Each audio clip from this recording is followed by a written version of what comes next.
Hello guys, तो आइए हमारे चैनल पे हम आपको बताएंगे कि किस तरीके से रिम को बनाया जाता है। जो कई सारे कस्टमर को ऐसा लगता है पता नहीं किस तरीके से रिम बनाता है।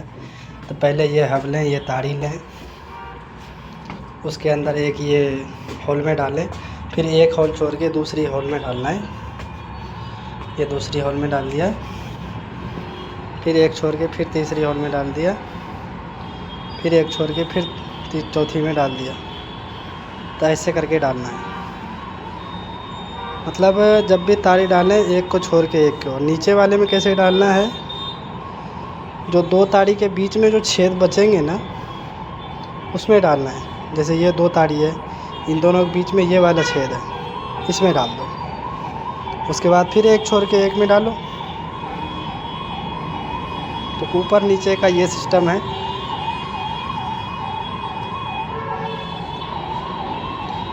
उसके बाद चलिए हम आपको बताएंगे। यह हमारा एक साइड से तारी कंप्लीट हो गया। अब हम दूसरी साइड से देखो किस तरीके से इसको तारी को हम इसके अंदर डालेंगे। ये इस तरीके से पहले सही कर लें। ये देखो, ये हमने पलट लिया। पलटने के बाद एक साइड के पकड़ के रख लिया, दूसरी साइड को छोड़ दिया। फिर जो भी होल बचा है ना उसके अंदर इधर से डाल ही दो, चाहे वो नीचे का हो चाहे वो ऊपर का हो, बस डाले जाओ। तो ये हमारा हब अब कंप्लीट हो जाएगा।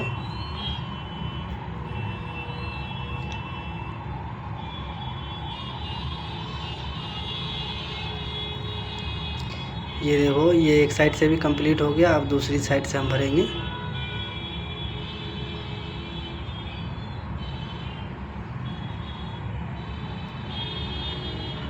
ये जो बचे हुए छेद हैं उसके अंदर ताड़ी को पिरोना है।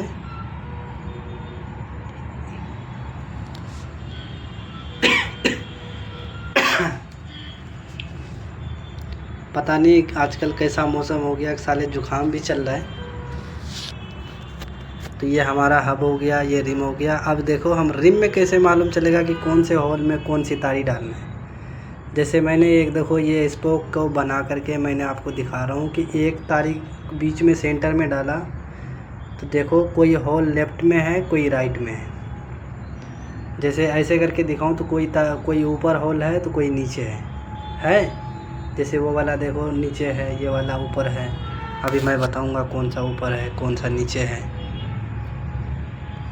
तो इसी तरीके से मालूम चल जाता है कि, और इसी के समझने के बाद अपन बल भी आप निकाल सकते हो।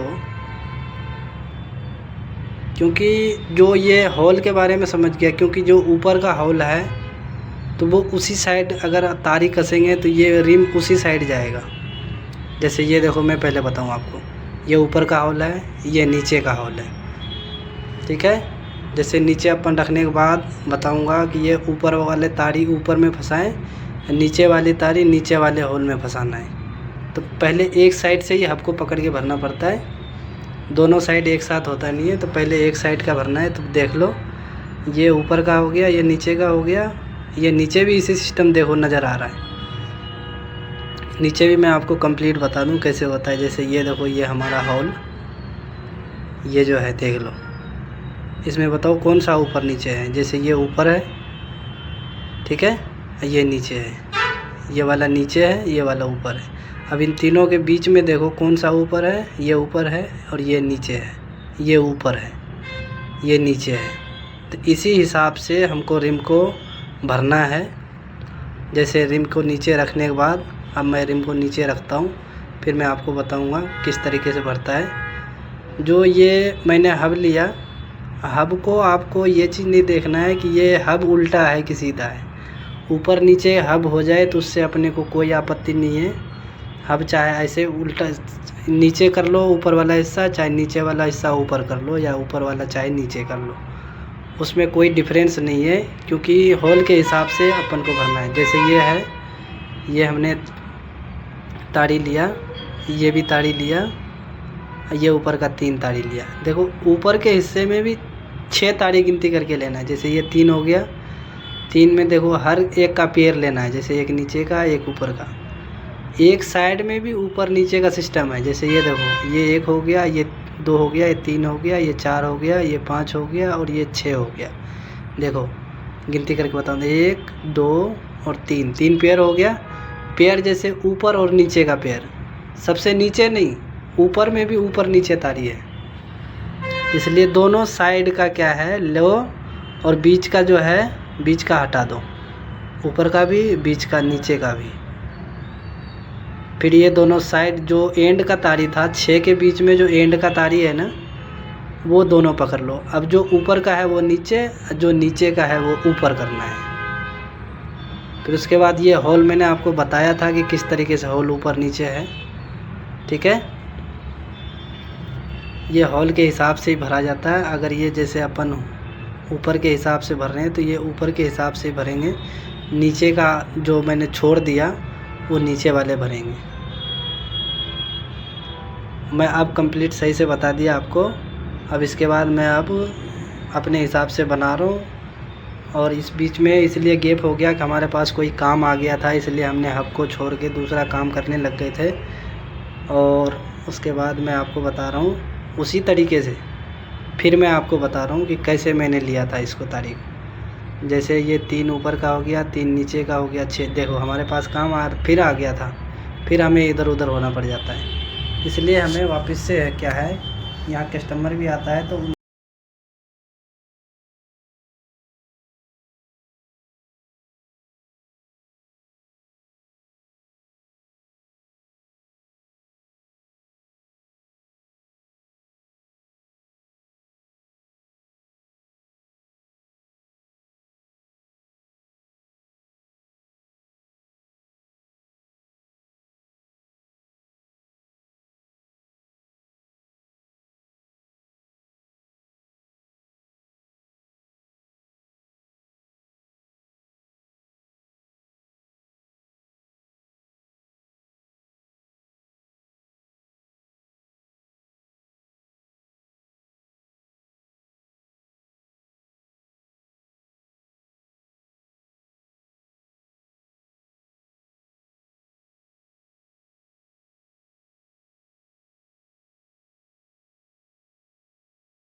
ये देखो एक नीचे का लिया, ये फिर हम एक ऊपर का लेंगे।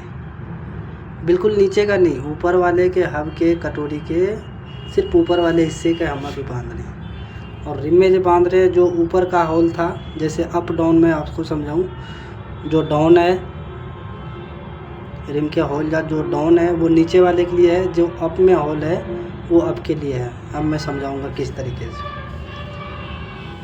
जैसे ये देखो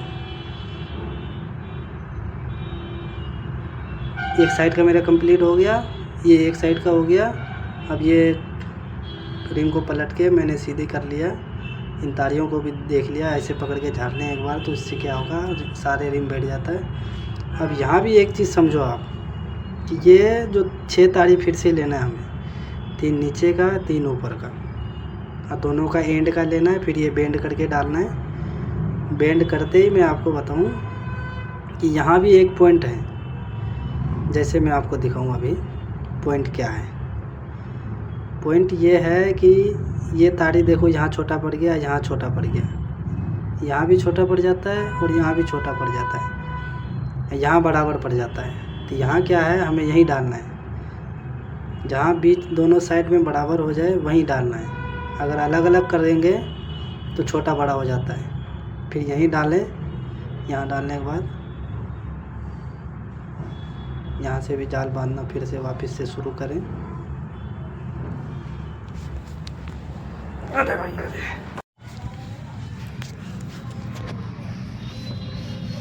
तो ये सारे को पिरोने के बाद जो है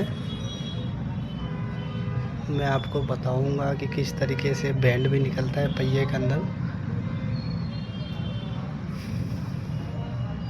किसी किसी को लगता है कि बैंड निकालना बहुत मुश्किल है, लेकिन बहुत ये ईजी भी है। किसी किसी के लिए तो बहुत मुश्किल है ही, तो इसको लेकिन समझने में समय लगेगा। और साइकिल के अंदर सबसे बड़ी काम अगर देखी जाए तो एक तो गियर का काम है, दूसरा ये काम है। बाकी जो काम ज़्यादा वो अटकने वाली है तो वो तो सारे काम फिर मिस्त्री करेंगे, फिर हर किसी के बस के है नहीं।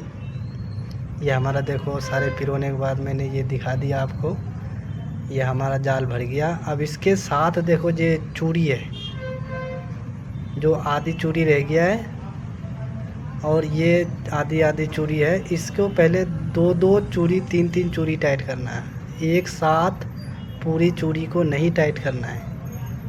अगर पूरी चूड़ी को, पूरे गुना को अगर आपने टाइट कर दिए तो एक साइड इसमें खड़ा बल हो जाता है। इसलिए हमेशा दो दो तीन तीन चूड़ी नीचे वाला छोड़ के उसके बाद पहले हर किसी को बराबर टाइट करने हैं। जाल को एक बार में नहीं, दो तीन बार में होए तो दो तीन बार में जाल को टाइट करें। एक बार में तो होता नहीं है। अगर एक बार में आप फुल टाइट करोगे तो कोई ज़्यादा टाइट हो जाएगा, कोई कम हो जाएगा। ये देखो हम दो दो चूड़ी सबको टाइट कर रहे हैं, एक साथ अपन को टाइट करना नहीं है। ये दो दो चूड़ी टाइट कर दिया हाथ से। अब जो बचा अब वो पाने से टाइट करेंगे। पहले ये हम पूरी कंप्लीट कर लेता हूँ।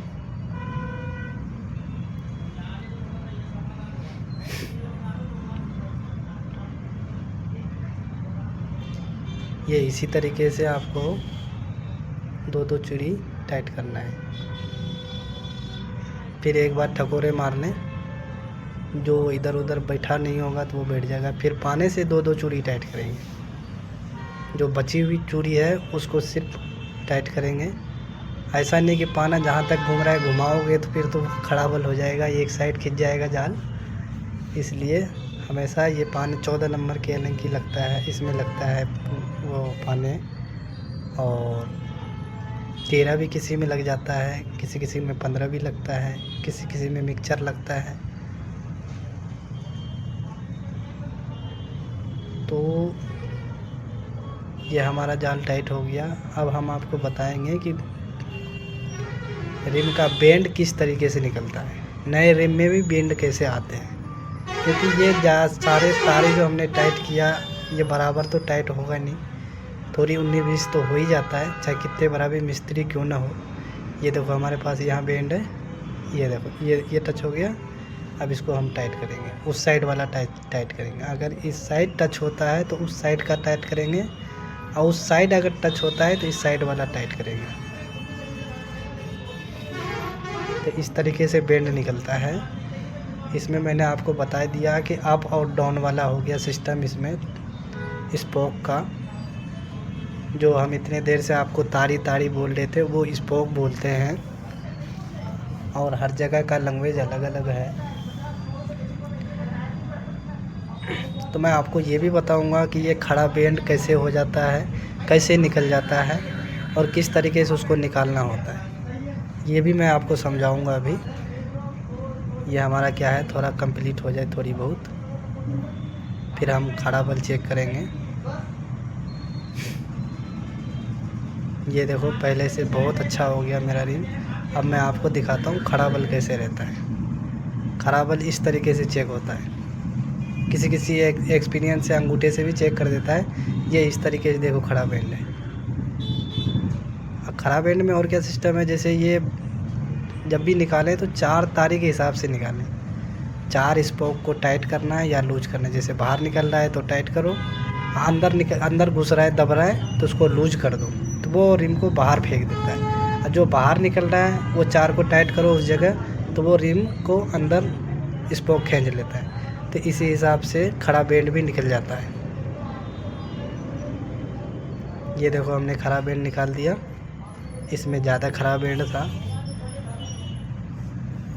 और हल्की सी जो ये नज़र भी आए तो ये रिम में एक जगह जॉइंट होता है। जो कंपनी आजकल ठेके के हिसाब से काम करते हैं तो थोड़ा बहुत 19-20 रह जाता है। लेकिन मेरा वीडियो अगर आपको अच्छा लगे, बेल आइकन को भी दबाएं, चैनल को सब्सक्राइब ज़रूर करें।